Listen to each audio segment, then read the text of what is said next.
నేను ice cream తింటున్నట్టు అమ్మకు చెప్పుకు. నాకు ఒళ్ళొచ్చేస్తుంది నీ భయం. హే, నాకు పొగపడదు. నీకు కథ చెప్తానట్రా. ఇద్దరు స్టువర్ట్పురం దొంగలు ఒకే ఇంట్లో దొంగతనానికి వెళ్ళి ఒకరికొకరు ఎదురయ్యారు. ఎవరిని చూసి ఎవరు అరిచినా ఇంట్లో వాళ్ళు లేచేస్తారు, ఎరక్కొట్టేస్తారు. అందుకే వాళ్ళిద్దరు తెలివిగా ఏం చేశారంటే దొరికిన దాని చెరిసగం పంచుకొని ఎవరి బొక్కలోంచి వాళ్ళు వెళ్ళిపోయారు. దీంట్లో నీతేంటి బంగారం? నువ్వు ఐస్ క్రీమ్ తింటున్నప్పుడు నేను కళ్ళు మూసుకుంటాను, నేను సిగరెట్ తాగేటప్పుడు నువ్వు ముక్కు మూసుకో. నువ్వు పని చూసుకో.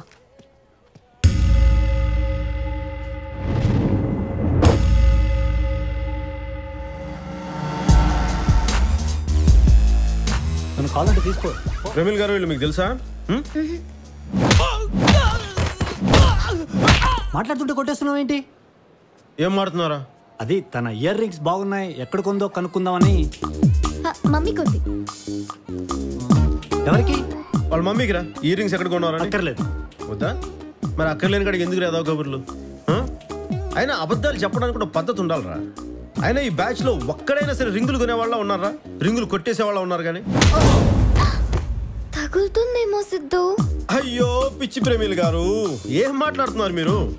తగలాలనే కదండి కొట్టేది గట్టిగా. డ్రైవర్ సిద్ధు. అందుకే పేర్లు పెట్టేది మనుషులకి. రింగులు గాజులు కాకుండా మగాళ్ళకి ఏమైనా పనికొచ్చే కొనుక్కుంటారా? అంతే కదా ప్రమేల్ గారు?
చూడు.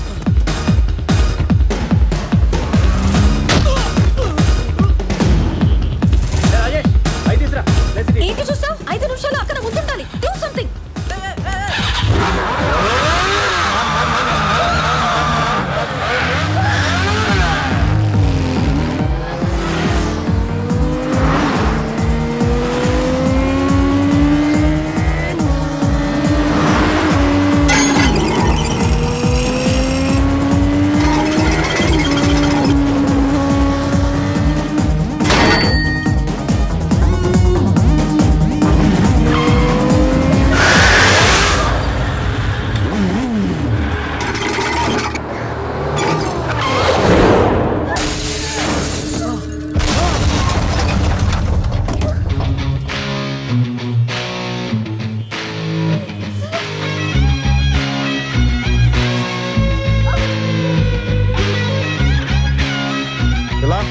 నువ్వు ఇచ్చిన టైంలో 2 నిమిషాలు మిగిలి ఉంది కానీ వెళ్ళి మీ అక్కని తెచ్చుకో.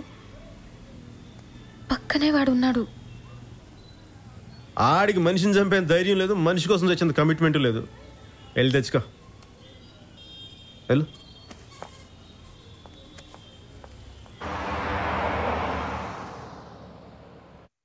నువ్వు చేయగలిగింది